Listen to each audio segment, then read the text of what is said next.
And it's the social media side of it that's empowered every single person to be a loud voice in the conversation for good and for bad. Like there's the good and the bad of that.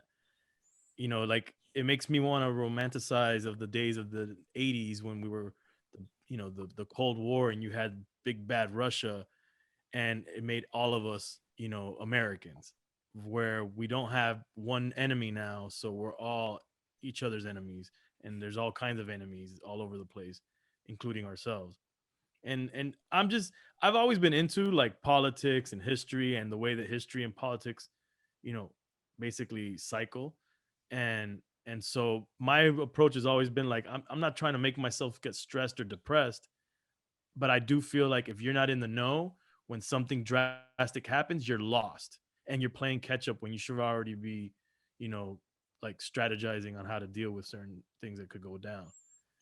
And that's how I feel. But we live in a very polarizing time, but it's always been pretty polarizing.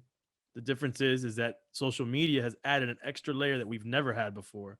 Because it's funny because I was just watching Judas and the Black Messiah Mm. last night, Yeah.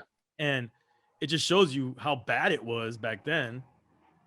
And now imagine that you have now social media where the good side of it is everybody can kind of like organize nationally and get these points across and for the good of society. But then you have like think of COINTELPRO that the FBI did and how they sowed like doubt into the different groups to like break them up and break up the Black Panthers.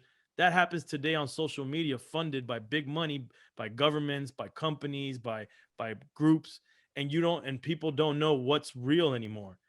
They're just, how to poke at their emotions using these digital tools, and we think that it's free will, and we think we have free speech, and we think that we're exercising it, and we think I'm going to be outraged by this clip. Little do we know that that clip got cut off or started before the real thing happened that caused it, or before the other thing that happened that would change your Right. perspective or thoughts of what happened. It's like designed for confusion.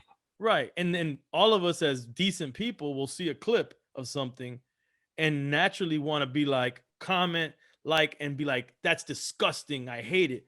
I tend to like not try to do that. I try not to do that because I say to myself, as much as I agree with what this person posting, what they're saying, how foul this is, and it is foul just on this clip, I don't know. I wasn't there. You know what I'm saying? And there's always three sides of the story. And so because of that, I need to pull back because you know what, man, at the end of the day, that camera or that thing could be turned on you and someone's going to say something about you and edit it perfectly and put a perfectly well articulated caption to go with it that they're going to be like, of course this person's telling the truth about this person and it's not true about you.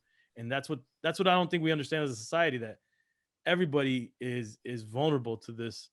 And that's where I think things are really screwed up, and where we're screwed as a society and as a country.